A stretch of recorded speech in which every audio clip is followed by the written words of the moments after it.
NAMAD's 2024 annual conference was held August 20th through the 24th at the beautiful Fontainebleau in Miami, which is an incredible venue. And for those who are not able to attend, we're getting a recap from the chairman himself of NAMAD, Mr. Damon Lester. Damon, thank you so much for joining us on the show.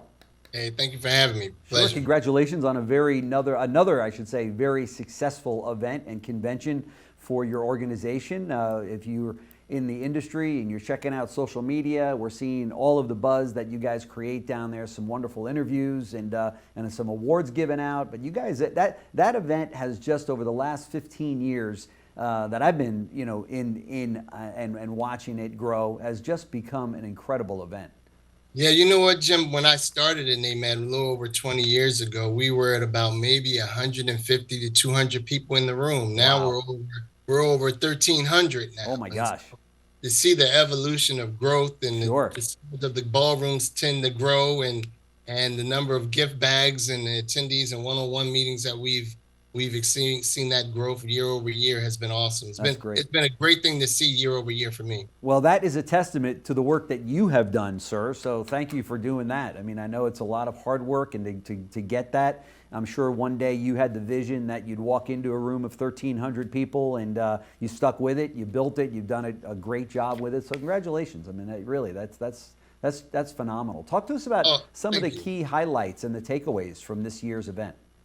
You know what, this year's conference, we really focused on our next generation dealers, which is something that we birthed maybe about 5 or 6 years ago, or a little over that. And that group of not just the sons and daughters, but individuals who aspire to become a dealer or a dealer owner has definitely grown, because we're creating leadership tracks, and we just launched a leadership academy with Ally, which is similar like a training program or NADA type training program for them, and that will help stair step and catapult them into some type of accreditation, which we're still working on, to present to a manufacturer that I went to this academy, and this should show some validation of my experience and what they've been able to do.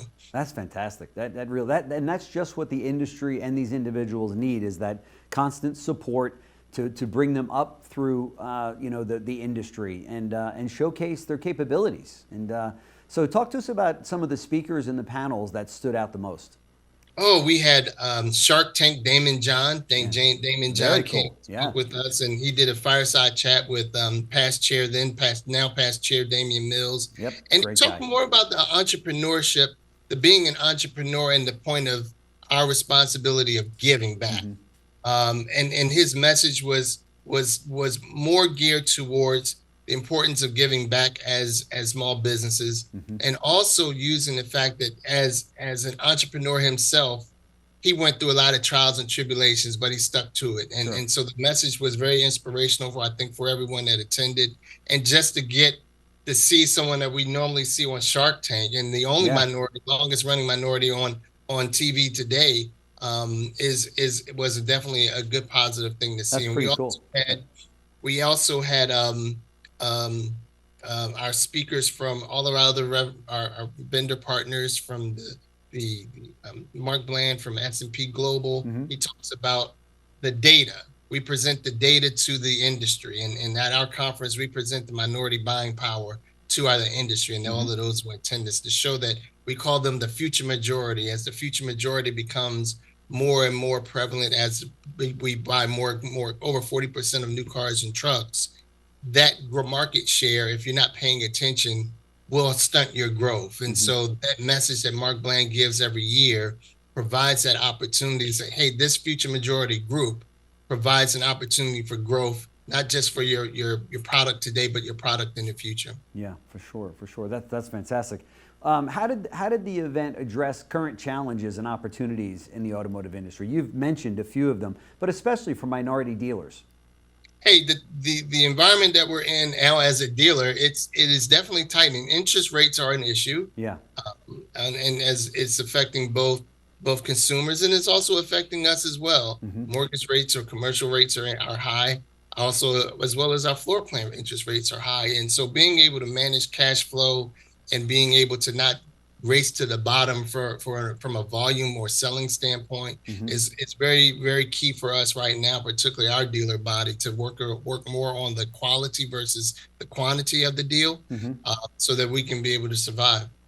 Yeah, for sure. So, so let's switch gears a little bit. You are a Nissan dealer, and obviously, if you read the press, CBT News or Automotive News or any of the others, you guys are having a little bit of a tough time of it right now. So, talk to us about that. What people want to know, what's it like on the front lines right now as a Nissan dealer? I think Nissan, and as a Nissan dealer, we have just the best product in comparison to others, and I think like other manufacturers, we are in this ebb and flow series of trying to make sure we can compete properly with our competitors. Mm-hmm. And so that the issue is not an issue, I would say a challenge, but also an opportunity is for us to attack the market. Yeah. And really, as a Nissan dealer, we have to really attack the market. Mm-hmm. There aren't that many incentives on the hood, and so we're really providing most of the incentives on or for our dealer for our customers, Mm-hmm. like others. But I think just like other manufacturers, we're kind of all in the same boat. We just been getting a bad set of press lately. And so with Vinay being the new head of Nissan, he's doing a great job of just getting his feet underway, and having a chance to speak with him at NAMAD. He has a vision, he has a plan, and now it's just the environment that we're in with inflation and the economy is kind of puts a damper on trying to be aggressive and coming to market. But we just launched our brand new kicks, and we're hoping that'll be a good competitive fighter for those in that segment. But sure. Nissan is a good brand. It hurts the dealer body when we get so much negative press, because it oversees the things that are good. But we are there to fight, and we're probably one of the most resilient group of dealers out there, being a Nissan dealer right now. Yeah, yeah. And to the average consumer out there, when they think about a Nissan and they shop for a Nissan, they don't know some of the industry talk that's out there. They look at a great car with a great price, that's being offered, or a lease payment, or whatever the case might be, and they'll buy the deal. They'll lease the car, or what have you. They don't really get too tied up, I don't think, for the most part. Not many consumers drill down that deep about, well, Nissan's having some struggles. The average consumer doesn't care if Nissan's having struggles among, right? I mean, it's just it's still a vehicle that a consumer considers when they set out to buy a car, right? You know what, Jim? Mr. and Mrs. Customer, all they care about is it the right payment, is it the right color, and do I look good in it?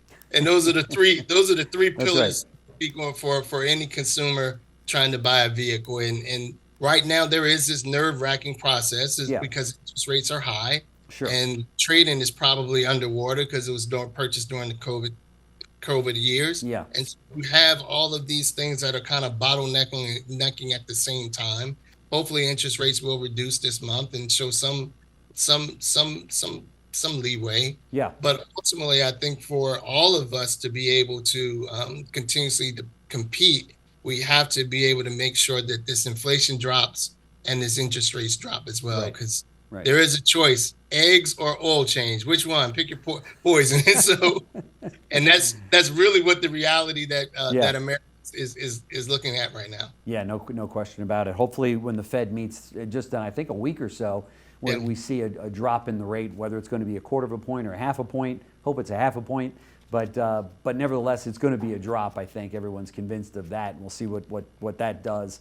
And so that's interesting. I spoke to one of your colleagues that was a high volume Nissan store. Not so much today, but he said, you know what we did? He said we really changed our focus and said, look, we still got a used car department. We can still sell program cars. We can still sell certified pre-owned cars. We can still sell other makes and models of cars. He goes, so that's what we did. We leaned into that.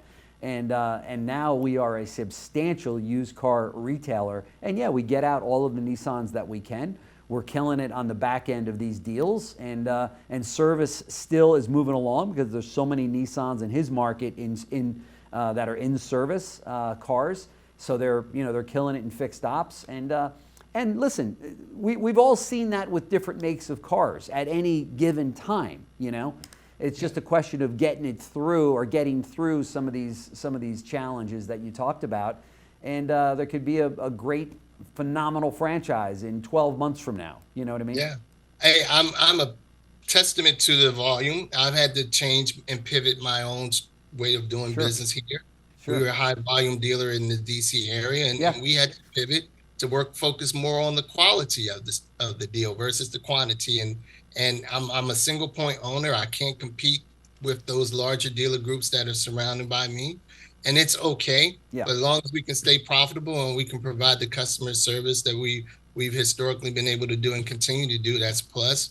But service for all of us is the key. And if we don't take care of home base, that's where we really start to lose. And Boy, that's so true. where we are focusing on our customer base and keeping that service department cranking as much as we can and trying to upsell and provide that service. But until that inflation drops a little bit and that interest rate drops, and we don't want to have people have a choice between that egg or that oil change. No, we don't. No, we don't. That's for sure. Damon Lester, chairman of NAMAD, an incredible organization that's been doing incredible work for so many minority dealers out there and those that want to be. And of course, Damon's been heading up that organization for 20 years. And man, congratulations again to such an incredible event that you had and convention. And you in a big way have been the driving force behind that organization. So kudos to you for that. And thank you so much for joining us on the show. And of course, I should also mention an incredible Nissan dealer that's got All right. Thank you. big hopes for the future. Appreciate it. Thanks. Thanks.